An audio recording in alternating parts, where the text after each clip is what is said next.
त मुंहिंजा मोहतरम साथियो, जेकॾहिं अॼु असांजो नौजवान कापी करे ऐं पास थिए, उहो सुभाणे जहाज़ ठाहे सघंदो, उहो आलमी सतह ते रिकग्निशन हासिल करे सघंदो। सिंध हुकूमत तव्हां ॾिसो था पिया त इम्तिहाननि में 9वीं 10वीं जो जेको इम्तिहान हले थो पियो, उन में अॼु तव्हां ॾिठो आहे त नौजवान छोकिरा मासूम जेके चीटिंग था कनि, कापी करे था मोबाइलुनि ते पास करनि इम्तिहान, तव्हांखे दर्द कोन्हे? पंहिंजा पुट तव्हां पढ़ायो स्विट्ज़रलैंड में, पंहिंजा भाइटा पढ़ायो तव्हां इंग्लैंड में, तव्हां भाणज पढ़ायो पंहिंजा फिनलैंड में, तव्हांजो औलाद रहे ॿाहिरि मुल्कनि में। तबाह केरु थो थिए? असांजो बच्चो, असांजो औलाद। अॻे ई असां तबाह आहियूं, बर्बाद आहियूं, हाणे असांखो तव्हां इल्मु बि खसे छॾियो। 76 लख सिंध जा ॿार स्कूलनि खां ॿाहिरि आहिनि। 76 लख। जॾहिं तव्हांजा ॿार स्कूलनि खां ॿाहिरि हूंदा त उहे छा कंदा वानकाई में? के पिननि था, के नशो था कनि, के बुरी सोबत में आहिनि, के बदअख़लाक़ी जे रस्मुनि में जकड़िजी विया। छा इहा रियासत जी ज़िम्मेवारी कोन्हे त बर्बाद थियल नौजवाननि जे मुस्तक़बिल लाइ प्लानिंग करे? मां थो चवां सरकार खे, तव्हां वफ़ाक़ी सरकार में बि तव्हांजो सदर ममलिकत वेठो आहे, मुंहिंजी अपील आहे त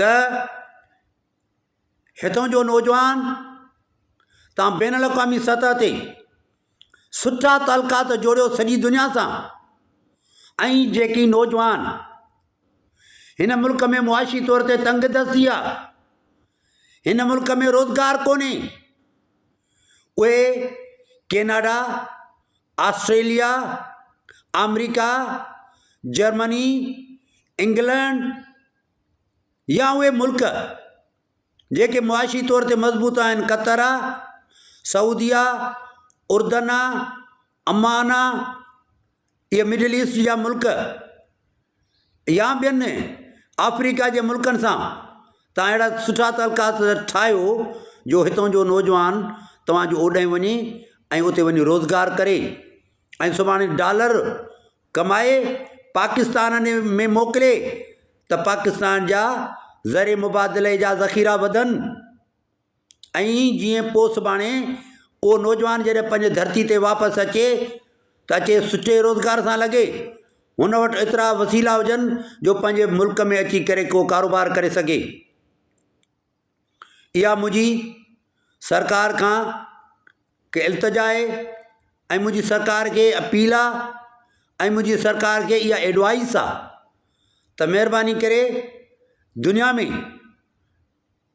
इंजीनियरनि त वञनि था पिया, डॉक्टर त वञनि था पिया, कॉम्पिटेंट प्रोफेशनल त वञनि था पिया, पर दुनिया सां तव्हां अहिड़ा राब्ता करियो जेकी नौजवान पढ़ियल एतिरो वधीक न आहिनि, पर इंटर वारा बि शागिर्द, ग्रेजुएट, इहे तव्हां ॿाहिरि मोकिलियो त उते वञनि ऐं कारोबार करनि ऐं सुभाणे हिन मुल्क में नाणो मोकिलनि जीअं तव्हांजो मुल्क इक़्तिसादी तौर ते तरक़ी करे सघे ऐं सुभाणे असां कंहिंजा मुहताज न हुजूं।